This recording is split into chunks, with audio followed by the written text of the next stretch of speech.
वाशी तालुक्यातील ज्या शेतकऱ्यांची ई पीक पाहणी होऊ शकली नाही असे शेतकरी अनुदानापासून वंचित राहणार असल्याने सरसकट अनुदान देण्याची मागणी शेतकऱ्यांनी MCN न्यूजशी बोलताना व्यक्त केली आहे। पाहूयात।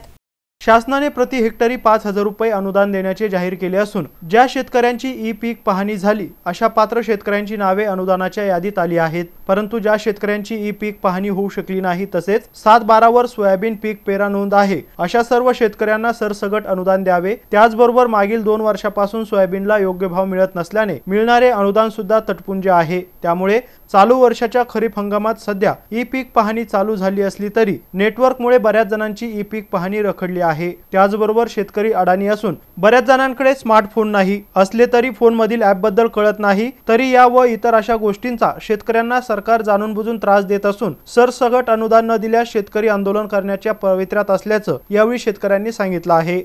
अगर घेतलं आज फॉर्म भरून घ्यायचं, परंतु ज्या शेतकऱ्यांनी ई पीक पाणी केलेलं नाही, अगर ज्या शेतकऱ्यांनी ई पीक पाणी करून बी शासनाच्या ह्या पोर्टलवर अपलोड झालेलं नाही त्या शेतकऱ्याचं काय?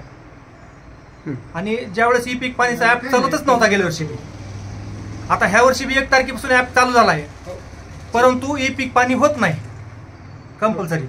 मग ज्या शेतकऱ्यांनी ई पीक पाणी केली त्यांनाच अनुदान, आणि ज्या शेतकऱ्यांनी केली नाही त्यांना त्यांच्यावर काही रोग नाही का, अनुदान नाही, म्हणजे काही नाही, त्यांना उतार नाही, कमी पडला नाही का असा भाव तर कमी झाला त्यांना बी। तर त्यामुळे शासनाने सरसगट खातेदार बघून ई पीक अनुदानाचे वाटप करावं। शासनाने पेपरच्या म्हणजे ह्याच्यामध्ये अडकवू नये शेतकऱ्याला। शेतकरी अडाणी, जनरली शेतकरी अडाणी।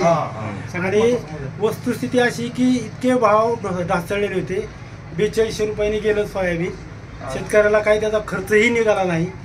म्हणून हे जे काही या नियमामध्ये अडकवायला लागलेले हे, आणि जास्तीत जास्त पैसे कसे टाळायचे हाच उद्देश याच्यामधून असा सामान्य शेतकऱ्याला। शहाजी चेडे, MCN न्यूज, वाशी, धाराशिव।